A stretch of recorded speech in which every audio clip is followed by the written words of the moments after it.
అండి. ఒక గ్లాసు ఉరద్దకి 2 glasses of rice, 8 hours soak చేసి పట్టిన పిండి. దీంట్లో సాల్ట్, క్యూమిన్, జీలకర్ర చేసిన చిల్లీస్ అండ్ ఆనియన్ మిక్స్ చేసేయండి. అయితే ఇందులో క్యారెట్ తురుము, అలా వెజిటబుల్స్ అండ్ కరివేపాకు అన్నీ వేసుకోవచ్చండి, అది మీ చాయిస్. దీన్ని మా భాషలో అయితే దిబ్బరొట్టి అంటారండి. దిబ్బరొట్టి ఏంటి స్పెషల్ అనుకుంటున్నారా? ఈరోజు నేను ఆవకాయతో దిబ్బరొట్టి వేస్తాను. ఇది మా నాయనమ్మ వాళ్ళు చేశారు. ఆవకాయల నూనె, ఇది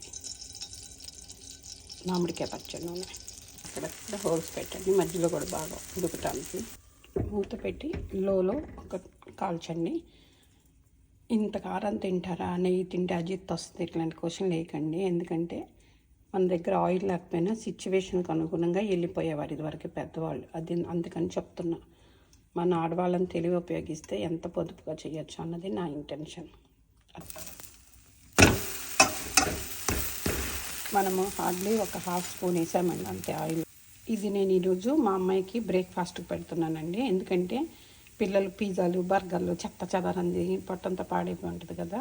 ఆవకాయ మంచిది, అందుకని చెప్పి వారాల్లో ఒకసారి మా పిల్లలకి ముద్దపప్పు ఆవకాయ కానీ ఇట్లా ఏదో ఒకటి చేసి పెడతాను. ఏమి ఆవకాయ దిబ్బరొట్టి.